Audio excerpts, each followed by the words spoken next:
시간 비어 있어요. 자, 이제 가격 원칙입니다.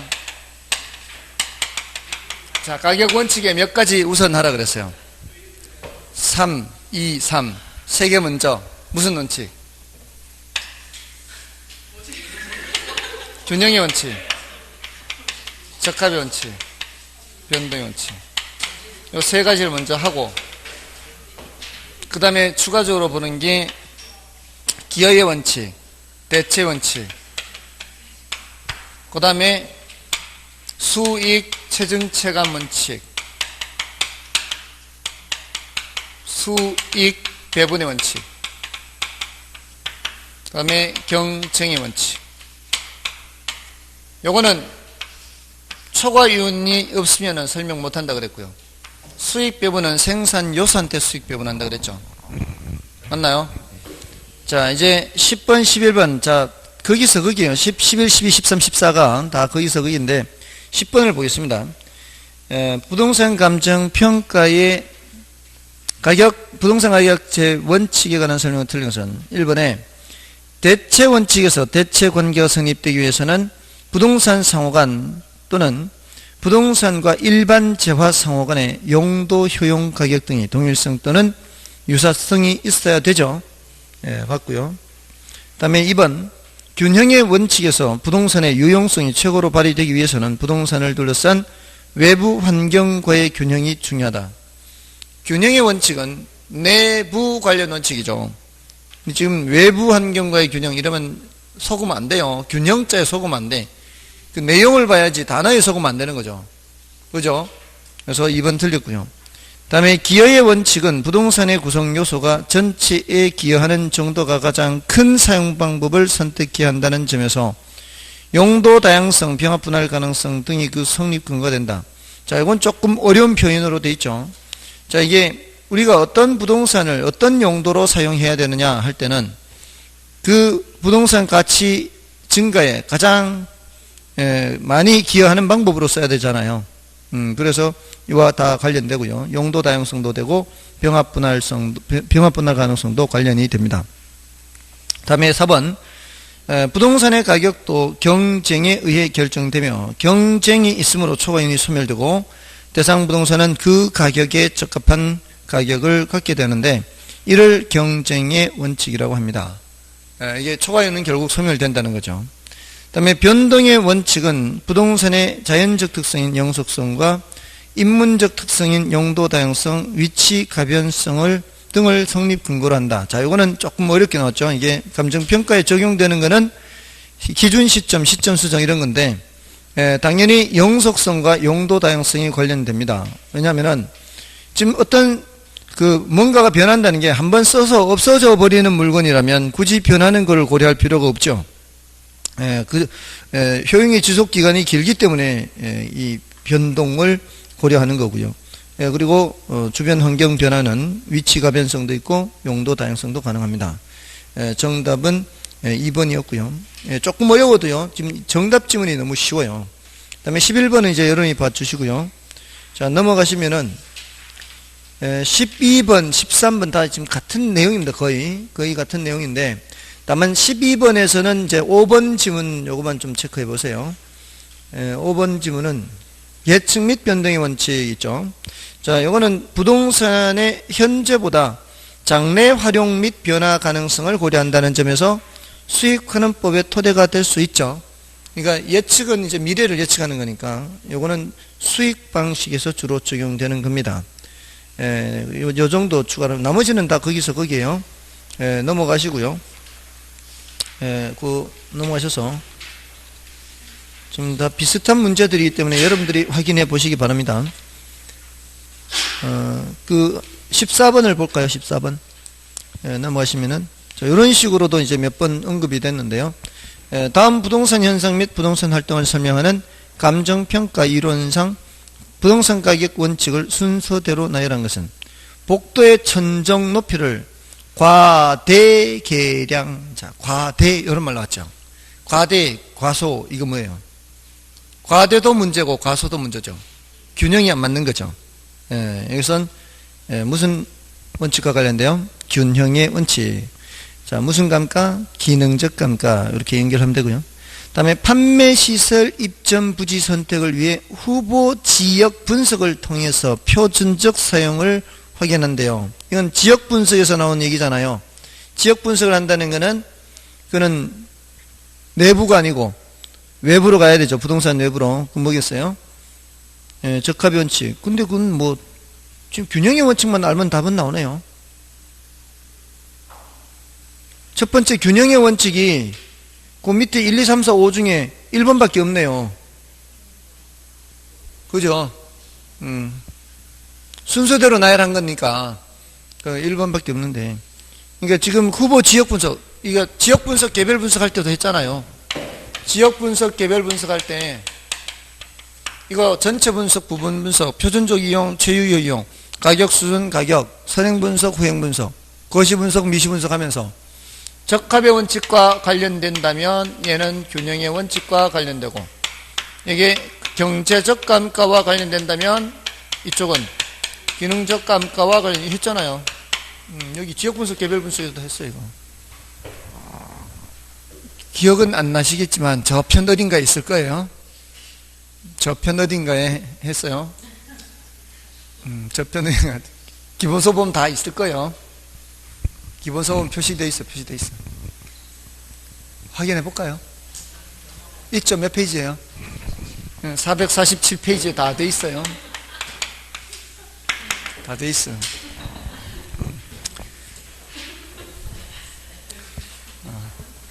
자, 이제 지역 분석 및 개별 분석 보겠습니다. 자, 지역 분석, 개별 분석 조금 전에 말씀드렸듯이 이게 대체로 이게 최유효 이용, 여기가 최유효 이용 판정, 표준적 이용 판정, 가격 수준 판정, 구체적 가격 판정, 선행 분석, 후행 분석, 이런 비교예요. 그러니까 굉장히 쉬워요. 이게 출제가 되면은. 자, 15번을 보겠습니다. 감정평가 이론상 지역 분석에 관한 설명을 틀린 것은 1번, 지역 분석에서는 인근 지역뿐만 아니라 유사 지역까지 분석함으로써, 그건 맞는 말이고요. 대상 부동산의 구체적인 가격을 산정한다. 이러면 돼요, 안 돼요? 이러면 안 된다고요. 대상 부동산의 구체적인 가격 산정하는 건 뭐예요? 개별 분석. 여기는 뭘 해야 돼요? 지역 분석에서는 가격 수준. 여기는 가격. 여기는 무슨 이용? 표준적 이용. 여기는 최유효 이용. 이렇게 나와야 된다고요. 이거 비교하는 문제 이렇게 나오는데 이거 틀리면 말이 안 되는 거예요. 예. 다음에 이번에 지역 분석이란 대상 부동산이 어떤 지역에 속하며 지역 특성이 무엇이며 전반적으로 지역 특성이 지역 내 부동산 가치 형성에 어떤 영향을 미치는가를 분석하는 것이다. 그 지역을 보는 거니까 당연히 그렇게 해야 되고요. 다음에 지역 분석의 결과로 그 지역의 표준적 이용을 파악할 수 있고요.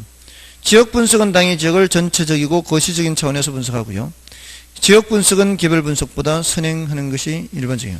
뭐 어렵지 않잖아요. 됐죠? 다음에 2번, 3번, 4번 나머지 16번, 17번, 18번 16번, 18번 거의 비슷합니다. 여러분이 보셔도 관계없어요. 이거 확인하시고요. 다음에 18번은 좀 예외적이에요. 18번은 좀 예외적인데 설명 이것만 해드리고 지나가겠습니다. 자, 이건 예외적이니까 중요도는 좀 낮기는 해요. 좀 용어 설명한다 이렇게 보시면 돼요. 자, 1번의 최유효 이용 분석이란 지역 분석과 개별 분석을 통하여 대상 부동산이 최대의 가치를 창출할 수 있는 용도를 찾아내는 작업이다. 맞죠? 그 다음에 특정 토지 용도가 인근 지역의 일반적인 용도와는 전혀 다른데도 최유효 이용이 될 수 있는 이유 중에 하나는 부동산의 개별성 때문이다. 맞나요? 그 각각의 부동산은 상황이 다르다는 얘기잖아요. 어떤 부동산과 다른 부동산이 꼭 똑같은 이용을 해야 될 이유는 없잖아요. 그것도 맞다고 볼 수 있고요. 그 다음에 그 중도적 이용이란 가까운 장래에 대상 부동산의 새로운 최유효 이용이 도래할 것으로 예상될 때 그 대기 과정 중에 있는 현재 이용을 중도적 이용이라고 합니다. 요거는 참고로 알아두시는데 그 왜 주차장 같은 거 있잖아요. 지금 건물 짓기에는 아직은 시기상조, 자본이 들어올 수 없는 상황. 아까 말씀드렸잖아요. 이게 토지가 있고 이렇게 건물, 어떤 거는 건물이 올라가고 있고 어떤 거는 안 올라가고 있다는 얘기는 지금 자본이 투입 안 되고 있다는 얘기죠. 자본이 투입 안 되고 있다는 얘기예요. 시기상조. 이럴 때 놀리기는 아깝잖아요. 놀리기는 아까우니까 뭘 하는 거예요? 주차장을 하는 거죠. 이런 거를 중도적 이용 그래요. 2번 같은 경우는 이거는 단일 이용이라 그래요. 단일 이용. 그러니까 주변은 다 주거지역인데 주거용인데 주거지역에 주거용만 있는 거 아니잖아요. 점포도 있잖아요. 그런 것들은 이제 인근지역 일반적인 용도와는 전혀 다른데도 최유효 이용이 될 수 있는 거죠. 이게 이제 단일 이용입니다. 그다음에 이제 4번, 5번이 이제 중요도가 낮고 난이도가 높은데 요게 정답 지문이 됐기 때문에 요거는 좀 예외적인 문제예요. 초과토지란 하고 있고,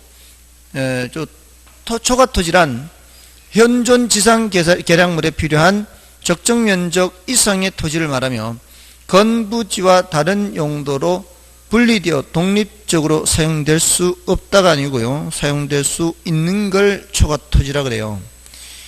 보통 잉여라는 말을 쓸 때 잉여가 긍정적인 의미가 많아요? 부정적인 의미가 많아요? 잉여인간 이런 말 들어보셨죠? 잉여인간 긍정적이에요? 부정적이에요? 쓸데없는 거 이럴 때 쓰는 표현 surplus라고 해요. surplus 영어로 surplus 독립해서 다른 걸로 사용할 수 없는 것을 잉여토지라고 그래요. 잉여토지. excess 토지라고 하고 있죠. 지금 영어로. 이거는 독립해서 사용할 수가 있어요. 잉여토지는 독립 사용할 수 있다 없다. 잉여토지는 독립 사용할 수 없는 거. 초과토지는 독립해서 사용할 수 있다. 독립 사용 가능해요. 중요도는 낮고요. 그 다음에 투기적 이용의 경우에는 불확실성이 높기 때문에 최유효 이용을 판단하기가 어렵습니다. 자, 됐고요. 그 앞에 거 15, 16, 17번 위주로 보시면 되겠죠. 지역 분석, 개별 분석은. 그리고 아까 가격 재원칙은 다 이제 꼼꼼히 살펴보세요. 그 가격 재원칙은 대체로 요 5가지로 해결이 다 돼요. 5가지로. 그 외에 이제 추가적으로 좀 더 봐주시면 되겠습니다. 그 다음에 이제 감정평가 3방식입니다. 자, 여기서는 보세요. 19번 하고요. 20, 21, 22번 이런 것들은 정말 이거 거저주는 거예요. 거저주는 거. 그러니까 이런 문제도 많이 나온단 말이에요. 4문제나 나왔잖아요. 최근 10년간. 거의 뭐 2년에 한 번꼴은 이렇게 쉬운 문제도 나온다고요. 그냥 뜻만 알면 돼. 뜻.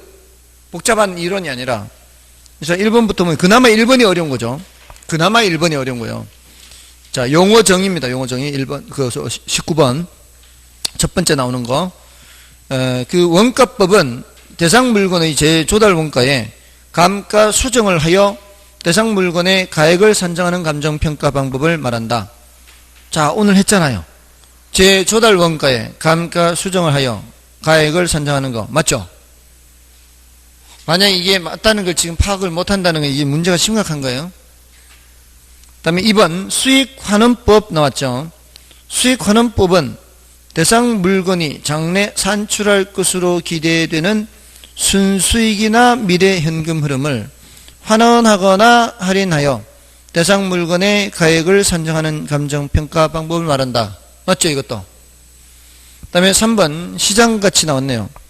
시장가치 아까 뭐라 그랬어요? 통충정신 했죠. 통상적인 시장에서 충분한 기간 거래를 위하여 공개된 후 대상 물건의 내용에 정통한 당사자 사이에서 신중하고 자발적인 거래가 있을 경우 성립될 가능성이 가장 높다고 인정되는 대상 물건의 가액이죠. 아까 611쪽에도 있다 그랬죠. 맞나요? 461쪽인가? 611이 아니고 461쪽인가요? 맞나요? 461쪽 맞나요?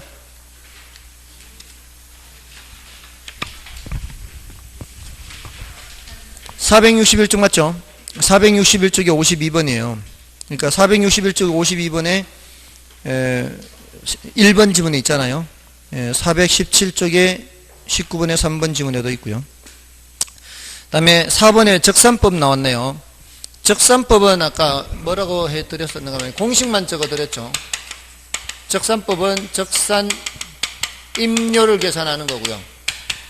기초가액에다가 기대이율을 더해서 필요 재경비 한다 그랬죠. 그래서 기억하실 때 그냥 공식만 암기한다면 적기기필을 해도 돼요. 적산법 기준 시점에 있어서의 대상 물건의 가격을 기대이율로 곱해요. 기초가격이라고 그랬어요. 기초가격 곱하기 기대이율로 곱하여 산정한 금액에 사정보정 등을 가하여 임료를 산정한다. 사정보정 이런 말이 어디서 나오는 말이에요? 사시지기에 나오는 말 아니에요? 지금 갑자기 난데없이 지금 적산임료 하다가 사정보정 이런 얘기 나오는 거 짝이 안 맞죠? 맞아요, 틀려요. 그러니까 4번이 정답이죠. 아시겠죠? 사정보정 이런 표현이 사정보정 하는 얘기 없잖아요.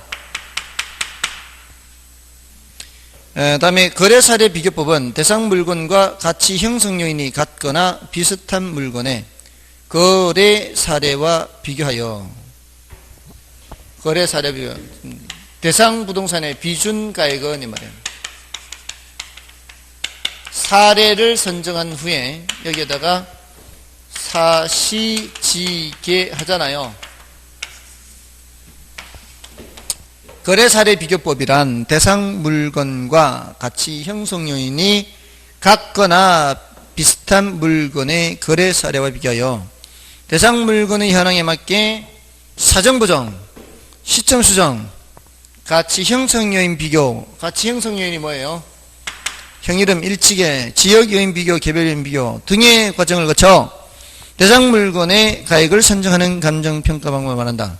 맞죠? 자, 됐습니다. 자, 이건 뜻만 묻는 거예요, 뜻만. 자, 20번도 한번 볼까요? 자, 20번. 지금 방금 19번하고 같은 유형이에요. 자, 20번에. 가로속에 들어가는 거예요. 원가법은 대상 물건의 재조달 원가에 뭐를 해야 돼요? 감가 수정을 해요. 대상 물건의 가격 선정. 맞죠? 그 다음에 거래 사례 비교법을 적용할 때 뭐 해야 돼요? 사시지게 해야 되잖아요. 그 다음에 수익환원법에서는 장래 산출할 것으로 기대되는 순수익이나 미래 현금 흐름을 환원하거나 할인하여. 됐죠? 이런 식이란 말이에요. 이런 거 뭐, 그럼 뭐 그 21번도 아니고 21번 지난주 숙제였잖아요, 이거. 이런 거 틀리면 안 되는 거고. 이건 여러분 보시고요. 22번도 뭐예요? 공식. 22번에 적산법 나왔네요. 거기 뭐가 들어가야 돼요? 기기필, 여기 뭐가 들어가야 돼요? 기대이율 들어가야 되고. 그 임대사례 비교법에, 임대사례 비교법은 뭘 구하는 거예요? 임대료를 구하는 거죠. 임대사례 비교법, 임대료. 그럼 임대료는 임대료인데 무슨 임료? 비준임료. 또, 그, 디귿은 무슨 법? 임료를 구하는 방법이니까 수익임료니까 무슨 법? 수익. 분석법이잖아요. 환원법이 아니고. 수익환원법과 수익분석법 있잖아요. 수익환원법과 수익분석법. 자, 숙제를 하신 분들은 조금 나을 텐데 지금 보니까 숙제를 한 분이나 숙제를 안 한 분이나 비슷한 것 같아요.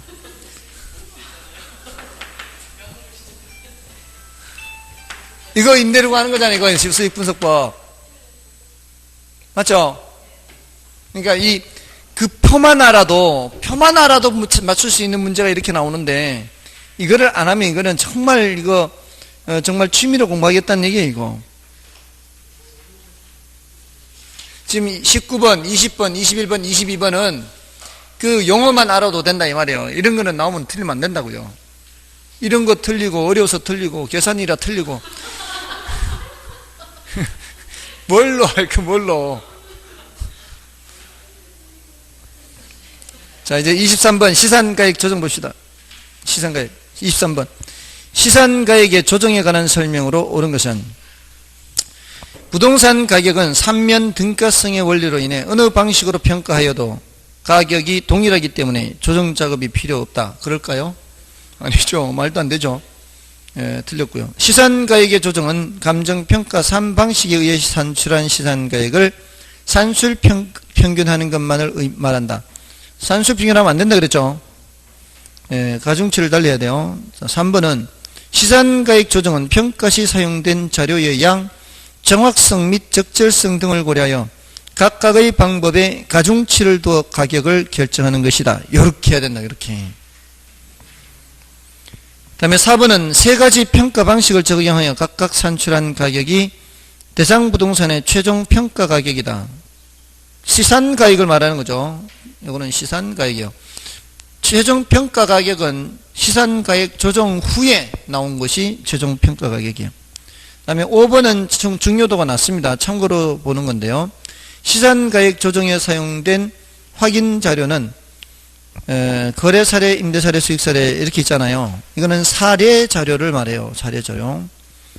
이거는 좀 중요도가 낮은데 자료에는 자료의 종류, 감정평가사가 수집해야 되는 자료의 종류에 그러니까 참고로 써드린 거요. 확인 자료, 요인 자료, 사례 자료가 있어요. 이거는 등기부,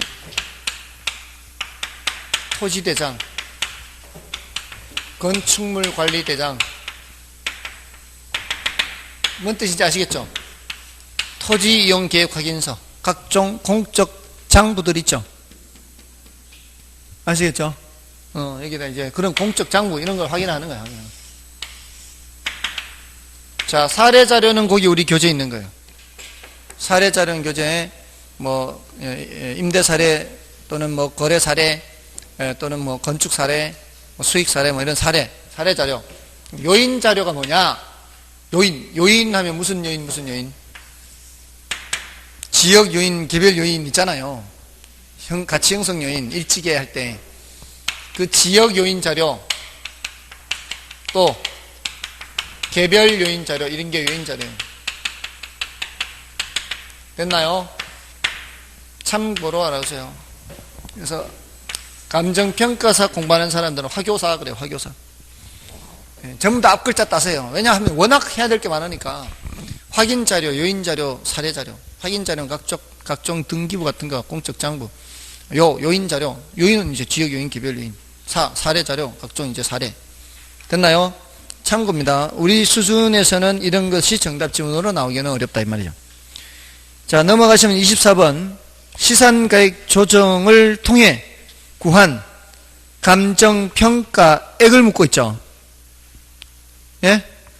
자, 감정평가액을 묻고 있어요. 자, 어떻게 돼 있어요? 거래 사례를 통해 구한 시산가액. 바로 이게 뭐예요? 비교 방식에 의한 거예요. 비교 방식. 이게 1.2억이에요. 비교 방식이 1.2억 이 소리예요. 그 다음에 두 번째는 뭐를 통해 구했다 그랬어요? 비용이죠. 비용을 통해 한 건 무슨 방식? 원가 방식이죠. 원가 방식은 얼마? 1.1억이죠. 그 다음에 임대료를 통해 구한 거는 뭐예요? 임대료 수익 방식. 수익 방식으로 구한 거는 얼마? 1억. 자, 이렇게 각 3방식에 의해서 구한 시산가액이에요. 시산가액. 자, 이걸 조정을 할 때 밑에 어떻게 한다고 그랬어요?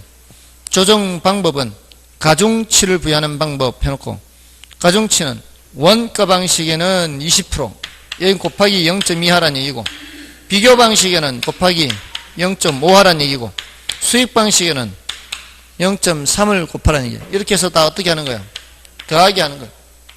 그럼 1.2 곱하기 0.5 하면은 여기는 0.6억이고, 1.1에 0.1을 곱하면 0.2이고, 1억에다 0.3을 곱하면 0.3이고, 더하면은 0.6, 0.8, 1.1, 1.12, 1.12억이다. 이렇게. 됐나요? 이런 것만 나오면 좋겠죠? 계산 문제가 더 쉽죠, 이럴 때는. 보니까 계산 문제 이렇게 쉬운 것도 싫고, 앞에 용어만 알아도 되는 것도 싫고, 뭘 하겠다는 거예요? 자, 25번은 열어보시죠. 25번, 26번 같은 거예요. 같은 건데, 26번 풀어보겠습니다. 자, 26번. 똑같아요. 숫자만 다른 거, 숫자만. 한 번 더 연습해 보는 거예요. 26번. 자, 이것도 뭐를 묻고 있어요? 제곱미터당 제조달 원가 묻고 있죠. 제곱미터당이니까 뭐를 확인해야 돼요? 연면적을 확인해요. 연면적. 자, 연면적은 1450이에요. 자, 다음에 공사비 내역이 준공 당시고요. 20년 전이에요. 자, 직접 3억이에요. 간접이 3천이에요. 그것만 하면 돼요, 안 돼요? 직접 공사비, 간접 공사비 말고도 뭐를 포함시켜야 돼? 이윤도 포함시켜야죠. 그러면은 이윤 7천만 원 하면 4억이죠. 언제적 4억이라는 얘기예요? 20년 전 4억이에요. 그대로 두면 돼요, 안 돼요? 안 되죠. 그러면 시점 수정을 해야 돼. 이 시점 수정이라고요. 시점 수정할 때 지수법이 뭐라 그랬어요? 시점 수정 지수법이 지금 이거 이용하는 거예요. 지금 그 지수. 지금 4억을 여러분들 이게 입장 정리해야 돼요. 어떻게 해야 되는가 하면 계산기 두드릴 때는 원 단위로 할 건가 만 단위로 할 건가. 만 단위가 조금 더 편해요. 억은 4만만이 되는 거예요. 여기에다가 시점 수정 어떻게 하는 거라고요? 100분의 이게 지수법이래. 이게 이렇게 하는 게 이게 그 당시 지수. 요거는 기준 시점 지수. 기준 시점이 항상 어디로 와야 돼요? 위로 분자로 와야죠. 이때부터 이렇게 가격이 변한 거니까. 맞나요? 이렇게 하면 전체 가액이 나오죠. 전체 가액 나오잖아요. 근데 우리는 뭘 구해야 돼요? 제곱미터당 나누기 뭐 해야 돼요?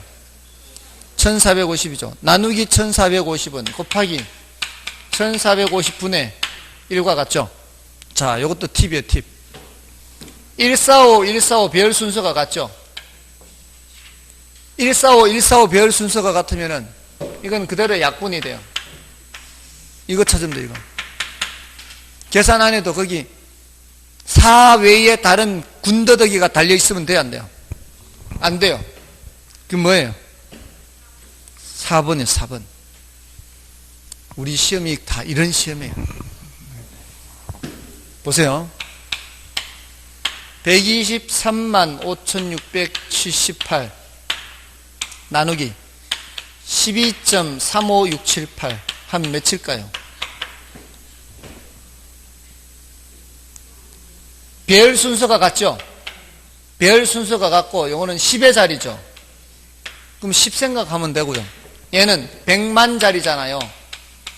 100만 생각하면 되는 거예요. 100만 나누기 10과 같다 이 말이에요. 배열 순서가 같을 때는 한 개 없어버리면 10만이다 이 뜻이라고요. 배열 순서가 같을 때는 딱 떨어지기 때문에. 아시겠죠? 1320 나누기 1.32는 뭐예요? 얘는 1이에요. 1에 다니니까 1. 1.3이니까 얘는 1320은 1000이에요. 1000. 1000 나누기 1하고 같다고요. 1000이라고요. 그냥 참고로 알아두세요.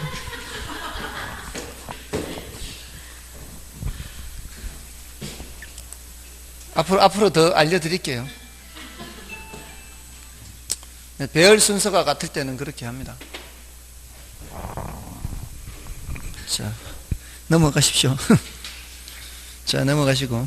자, 이제 27번부터는 이제 감가수정과 관련되는 거죠. 27번 보세요. 이런 문제가 지금 너무 적게 출제됐죠. 이런 문제가 지금 27번 하나잖아요. 예, 그 27번에 이자 상당액분을 포함하여 그런 말이 나오죠. 27번에 두 번째 줄에 이자 고려하는 건 뭐밖에 없다고요? 상환기금법밖에 없다고요. 예, 근데 지금 계속 계산 문제로만 이렇게 나와서 지금 28번, 29번 자 이거 계산 문제인데 자 28번을 이렇게 보겠습니다. 28번을 지금 감가수정액을 묻고 있잖아요. 이거를 적산가액을 묻는 것으로 바꿔볼게요. 적산가액으로 정액법 적산가액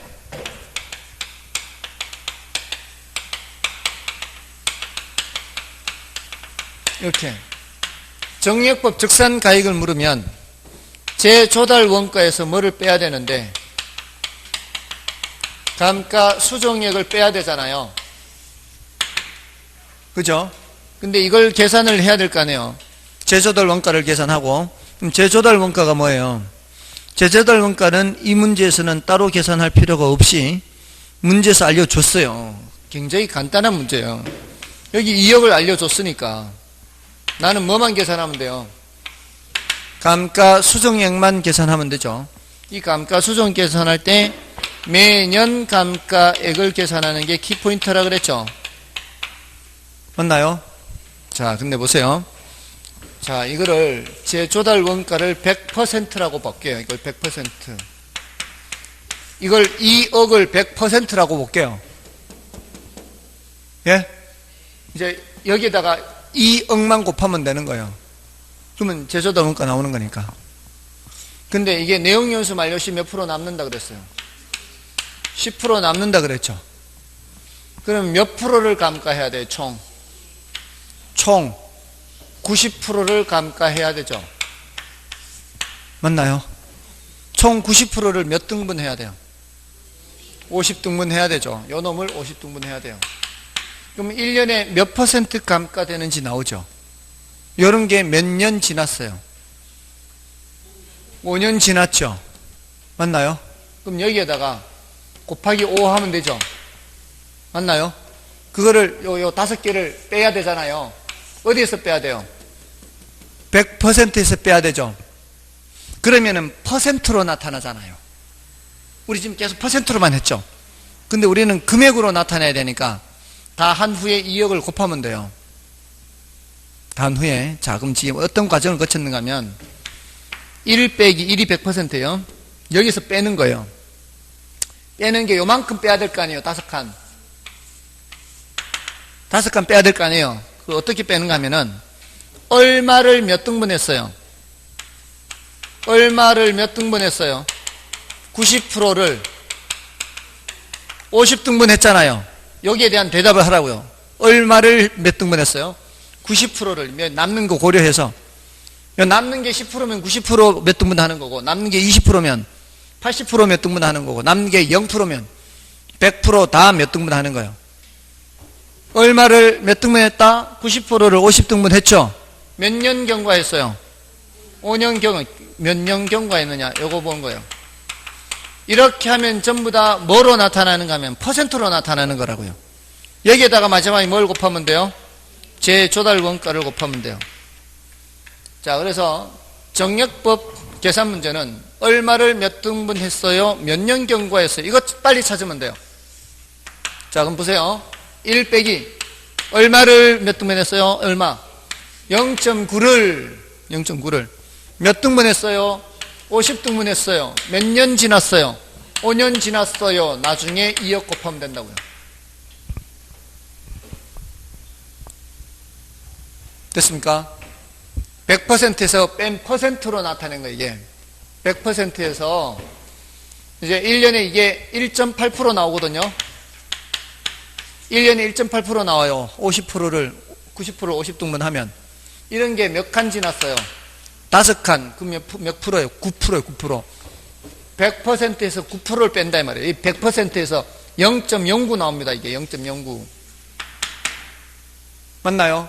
그럼 0.09니까 0.91 나올 거 아니에요. 0.91에다가 곱하기 2억 하면은 1.82억이 나온다고요. 1억 8,200. 아까는 감가 수정액 하는 거 있잖아. 이 문제는 지금 뭐만 구하는 거예요? 이 문제는 요것만 구하는 거예요. 요것만. 감가 수정액은 이러면은 요것만 계산하는 거예요. 요것만. 얼마를 몇 등분해서 몇 년 지났어요? 재조달가 곱하면 되는 거예요. 이건 감가 수정액이에요. 1800 나옵니다. 1800. 아시겠죠? 90%를 50등분 5년 경과했어요. 2억 곱하면 1800 나온다고요. 됐죠? 요 공식으로 해결할 수 있어요. 이러면은 정액법으로 나와도 비교적 간단하게 구할 수가 있어요. 자, 나머지 됐고요. 29번 됐고요. 넘어가시고요. 비교 방식으로 가시면 되겠죠. 자, 비교 방식 이제 계산, 30번 이런 문제를 좀 보겠습니다. 거래 사례 비교법에 관한 설명 중 틀린 것은 1번, 시장성의 원리에 의한 것으로 실증적이며 설득력이 풍부하다. 거래 사례 비교법의 가장 큰 장점이라고 그랬죠. 옆에 것이 얼마인데 당신 것도 이만큼입니다 하면 할 말 없어요. 아파트 등 매매가 빈번하게 이루어지는 부동산의 경우에 유용하다. 거래가 많아야 되죠. 그 다음에 시점 수정은 거래 사례 자료의 거래 시점 가격을 현재 시점의 가격으로 정상화하는 작업을 말한다. 맞나요?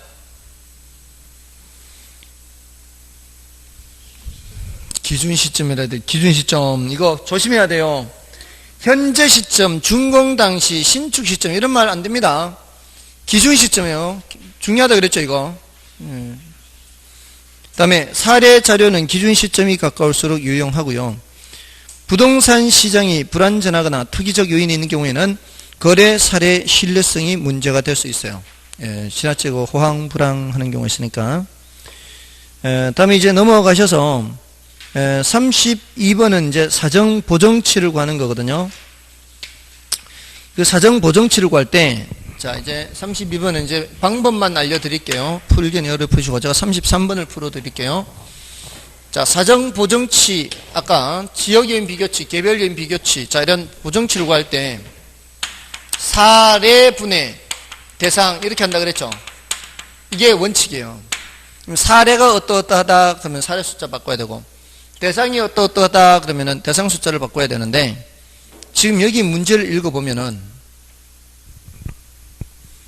지금 사례 부동산의 사정 보정치를 구해야 되는데 지금 면적이 1000제곱미터인 토지를 1억 원에 구입하였으나 이는 인근의 표준적인 획지보다 이렇게 돼 있죠. 지금 사례가 1억이잖아요. 그죠? 인근의 표준이 이렇게 나와 있죠.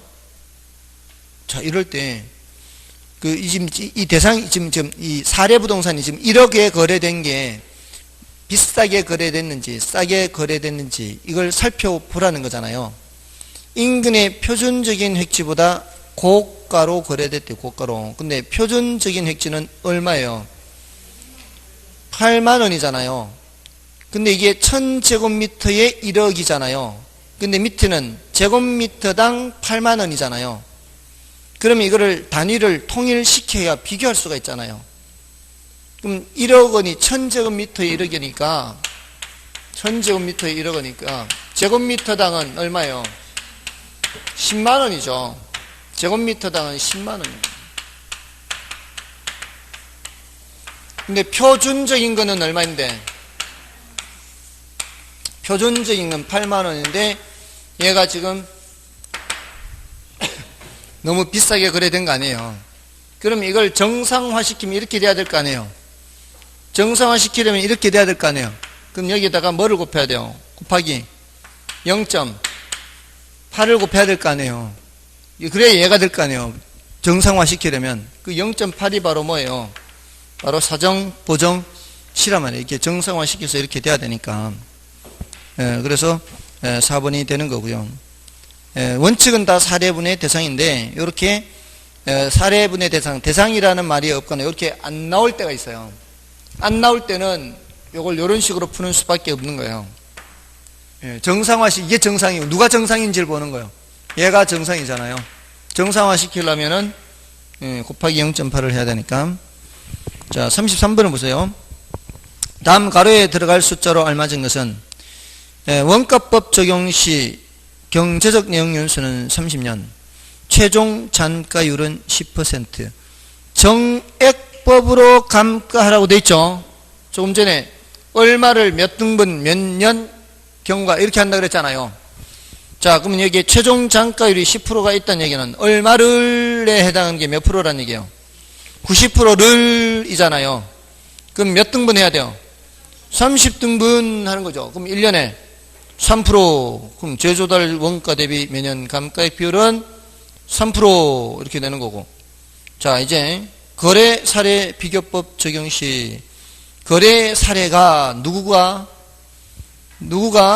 거래 사례가 인근 정상 거래가격 대비 20% 저가에 매도됐다. 누가 저가 매도? 사례가 저가 매도예요. 그러면 이 사례분에 대상하면은 몇 프로 저가?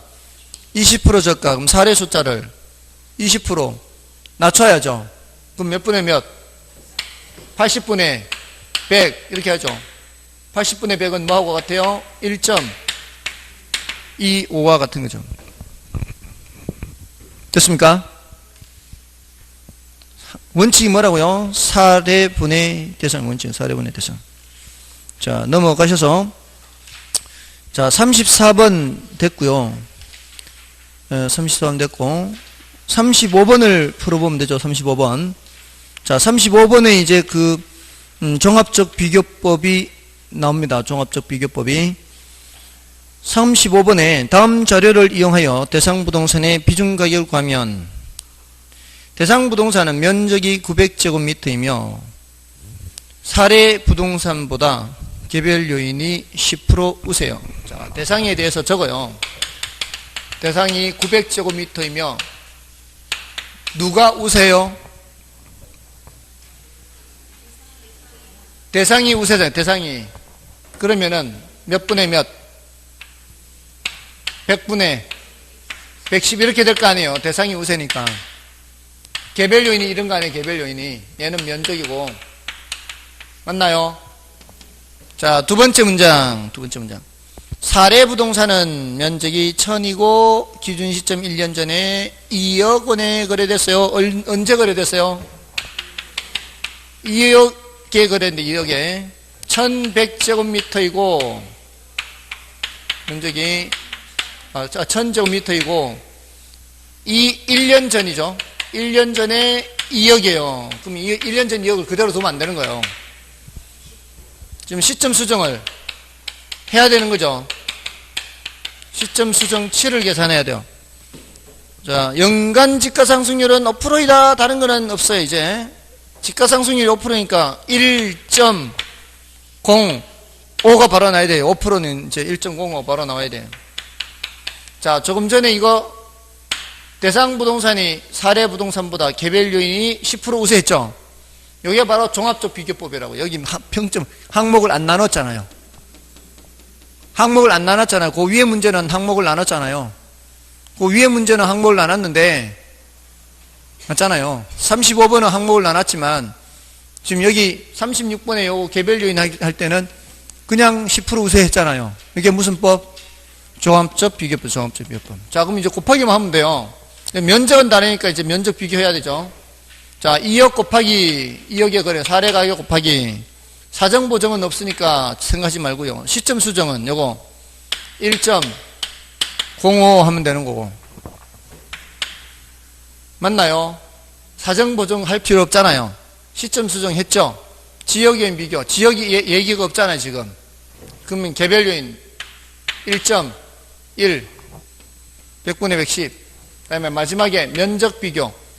면적 비교는 얘는 1000이고 얘는 900이니까 이것도 사례분의 대상 똑같다고요. 다 똑같아요. 사례분의 대상 1000분의 900이니까 몇? 0.9 3개 곱하면 되는 거예요. 1.05 곱하기 자, 이렇게 하면은 1.05로 곱하면 2억 1000보다는 밑으로 내려가야 돼요. 왜? 여기도 지금 보면은 하나는 0.1 아래고 하나는 0.1 위에요. 1을 기준으로 해서 10% 아래고 10% 위죠. 두 개 더해서는 2고 맞잖아요. 그러면은 이게 1보다는 작은 수라고 얘가. 그럼 여기 곱하면 2억 1000이 나올 거라. 2억 1000. 2억 1000보다는 작은 값이 돼야 된다고요. 2억 1000보다는 작은 값이니까 정답이 될 수 있는 거는 1번, 2번 밖에 없죠. 그러면 이제 될 수 있으면 근처에 가라 이 말이에요. 됐나요? 계산기 없어도 웬만큼 풀어요. 계산기 없어도. 왜냐하면 이게 우리 시험이 그렇게 어려운 그 계산은 아니거든요. 이런 원리만 알아도 풀 수 있다고요. 팁 알려드렸습니다. 또 여기 10% 이거 두 개 더해서 2인데 양쪽으로 이렇게 10% 떨어지면 이 두 개 숫자 곱하면 절대 1이 나올 수가 없다고요. 절대 1이 나올 수 없는 숫자 있고 1 근처에 있는 숫자인데 거기다 이거 두 개만 곱하면 2억 1000이란 말이에요. 2억 1000보다는 작은 금액이 나와야 된다고요. 됐나요? 자, 나머지는 36번 됐고 37번은 난이도가 좀 높습니다. 자, 요거는 이런 형태로 나오면 좀 패스를 하기 바라고요. 38번은 자, 요거는 니은 지문이 좀 난이도가 높아요. 자, 요거 때문에 좀 설명을 드리겠습니다. 38번에 A군 B면 C이 자연 녹지 지역 내에 공업용 부동산을 비교 방식으로 감정평가할 때 적용할 사항으로 옳은 것을 모두 고른 것은, 자, 기억에 CD의 자연 녹지 지역 내의 이용 상황이 공업용인 표준지가 없어 동일 수급권인 인근 D리의 자연 녹지 지역에 소재하는 공업용 표준지를 비교 표준지로 선정했다. 이거는 가능한 얘기입니다. 어쨌든 자연 녹지 지역이 있어야 돼요. 자연 녹지 지역. 같은 자연 녹지 지역이라야 된다고요. 아시겠죠? 그 다음에 니은의 공시지가 기준법 적용에 따른 시점 수정 시 지가 변동률을 적용하는 것이 적절하지 아니하여 통계청이 조사 발표하는 소비자 물가지수에 따라 산정된 소비자 물가 상승률을 적용했다. 네, 알바 아니다. 이런 건 넘어가는 거예요. 패스해야 돼 일단. 디귿 CD에 소재하는 유사 물건이 소유자의 이민으로 인해 시세보다 저가로 최근에 거래되었는데 어느 정도 저가로 거래되었는지는 알 수 없어 비교 사례로 선정하지 않았다. 맞는 말이죠. 그래서 기억과 디귿이 옳은 말이라는 것은 알아야 돼요. 자, 그러면 정답은 3번과 5번 중에 있죠. 니은을 알 수가 없잖아요. 그러면 3번과 5번 중에 찍어야 되는 거죠. 할 수 없죠, 어떻게. 지금 이 니은이 틀렸는데요. 그게 통계청이 조사 발표하는 소비자 물가 지수가 아니에요.